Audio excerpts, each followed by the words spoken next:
me 2 full years to get ready to join Thousand Waves Dojo.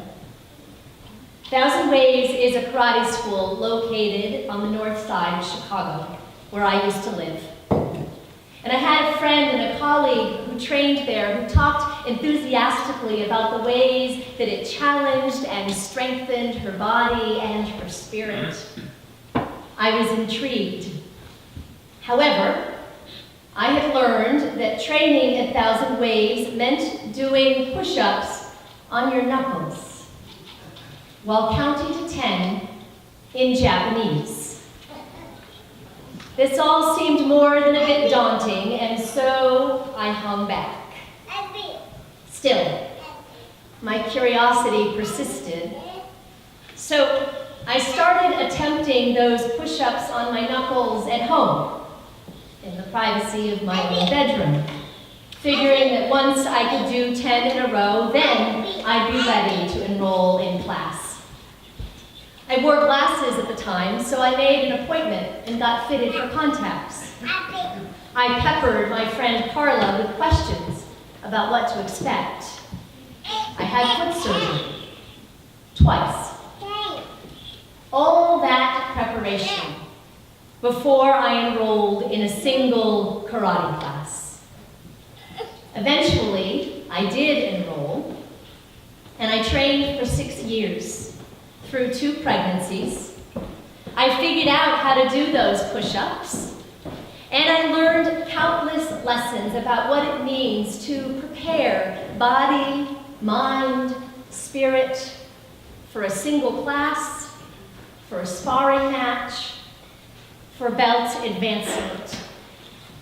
But the best lesson I learned came after September 11th, 2001, when the Muslims in Chicago, as elsewhere, experienced increased scrutiny and sometimes outright hostility by those who blamed all Muslims for the attacks on the Twin Towers, on the Pentagon, and in Pennsylvania.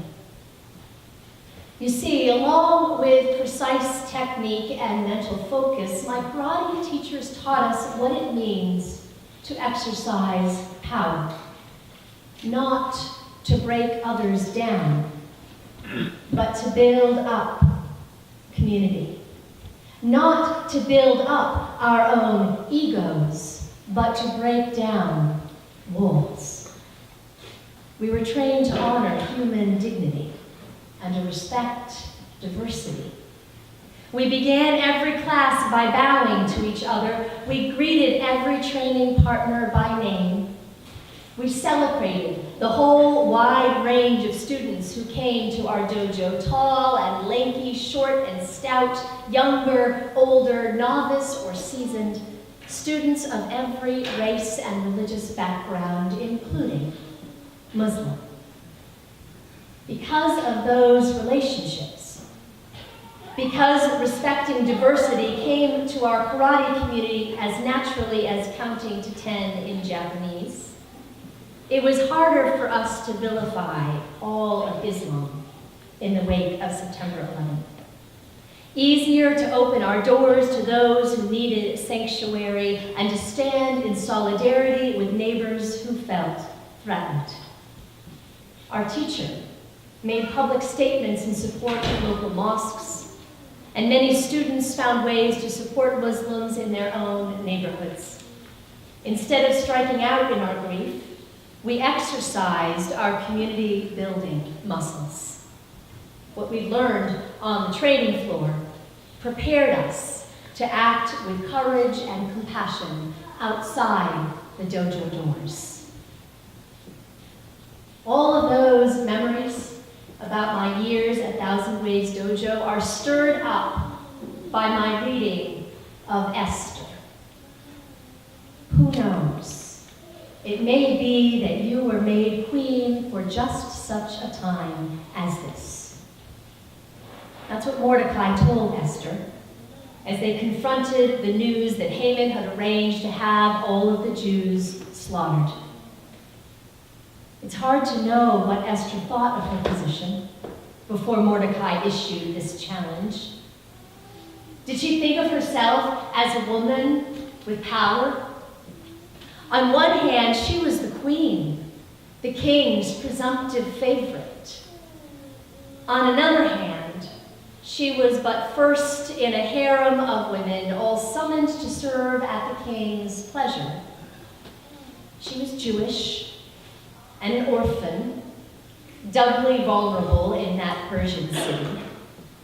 All her life, she had relied on the assistance of others. First, her cousin Mordecai, who raised her, and then the king, who solicited her to become queen. But whether Esther thought of herself as powerful or powerless, Mordecai saw what she had: access, influence, the capacity to reach the king when no other Jew could, the potential to change their fate, though attempting to do so could put her in mortal danger. When Esther finally agreed to appeal to the king, though it risked her life, she asked Mordecai and all the Jews to join her in fasting for 3 days. Fasting has long been practiced as a way to get centered. It might be used to cleanse the body or to focus the mind. For Esther, it was a way of readying herself to act with courage in the face of tremendous risk. Maybe to help her keep hold of her purpose in the face of daunting odds. And if I perish, I perish. In case you're wondering, Esther did, in fact, go before the king after those 3 days of fasting, and he did extend his golden scepter. "Tell me what you want, and I will grant it, up to half of the kingdom," he said to Esther.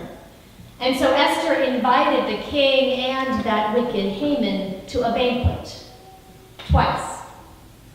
On the second evening, she revealed Haman's plot and the fact that she herself was Jewish, and begged the king to stop the massacre.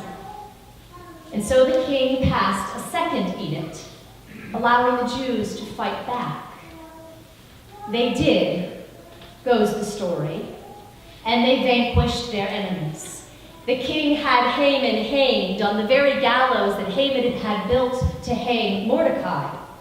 And to this day, Esther is celebrated by the Jews for having delivered her people from destruction. Her story is retold during the annual festival of Purim. So what does this story have to do with Advent? Or getting ready to welcome the Christ child?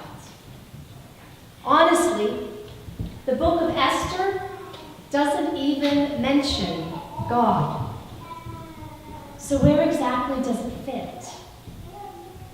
I wasn't sure at first, but as I reread the story, Esther began to remind me of another young woman asked to take on a daunting task. Another seemingly insignificant maiden plucked from her life in a backwater town and singled out to fulfill a greater purpose. Her name was Mary. And when an angel appeared and delivered the astonishing news that she would bear a son who would be called the Prince of Peace, she sought out her cousin, Elizabeth, and in her amazement she sang, "My soul magnifies the Lord, and my spirit rejoices in God my Savior. For you have looked with favor on the lowliness of your servant. Surely, from now on, all generations will call me blessed, for the Mighty One has done great things for me, and holy is your name. Your mercy is for those who fear you, from generation to generation. You have shown strength with your arm. You have scattered the proud in the thoughts of their hearts. You have brought down the powerful from their thrones and lifted up the lowly. You have filled the hungry with good things and sent the rich away empty. You have helped your servant Israel in remembrance of your mercy, according to the promise you made to our ancestors, to Abraham and Sarah and their descendants forever. Like Mary, Esther was called upon to exercise power she didn't even realize she had. Like Mary, she witnessed firsthand the upside-down logic of a God who lifts up the lowly and brings down the mighty. Like Mary, Esther mustered remarkable courage in the face of daunting odds and said yes to a human-divine collaboration. And if I really wanted to play up the connections, I could point out that the name Esther comes from the Persian word for star. So what more appropriate story to read during this season of preparation than the story of one more young woman, remembered down through the generations for her valor and vision? What more timely tale? This Advent, if we looked to Esther as the Magi looked to that star in the east to guide us toward the lowly manger, what then? What light might Esther cast? What wisdom could she teach? Surely that there are brave young women in every generation, that God works with all kinds of people, orphans and rabble-rousers, consorts and servants to achieve the world's salvation. Also, that we all have power. All of us. We have the power to influence those around us, to speak up, to stand up, to interrupt bigotry wherever it surfaces, to say that's not okay, to stand in the gap. We have power.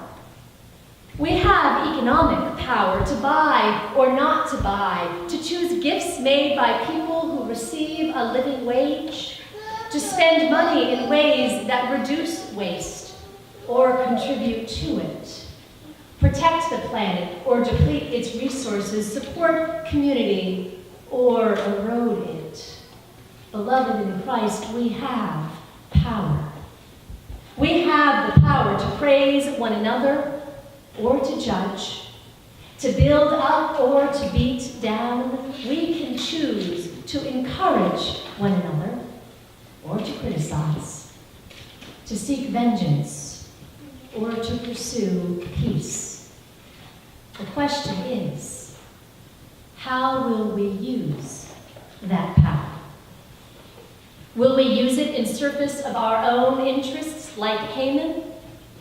Or could we possibly muster the courage to use our power in the service of justice, or in the service of God's liberating vision of peace on earth?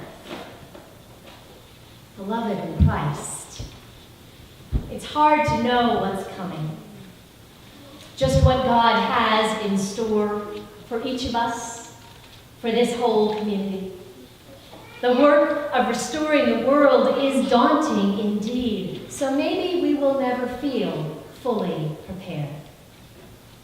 But we can practice, like doing so many push-ups on our knuckles, or extending so many acts of kindness, like putting ourselves in unfamiliar places over and over to get used to what it feels like greeting our neighbors until we know them each by name.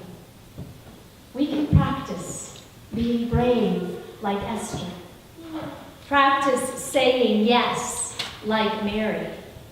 Practice in small ways every day. So when the day comes, when your crazy cousin or a wildly out-of-place angel shows up on your doorstep and says, "It's time to go," when they look you in the eye and say, who knows, maybe you were put here for just such a time as this.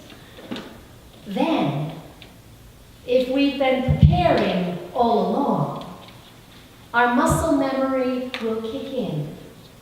Our bodies will do what we've trained them to do. We will find the words. We will find the courage. Like Esther, like Mary. May it be so.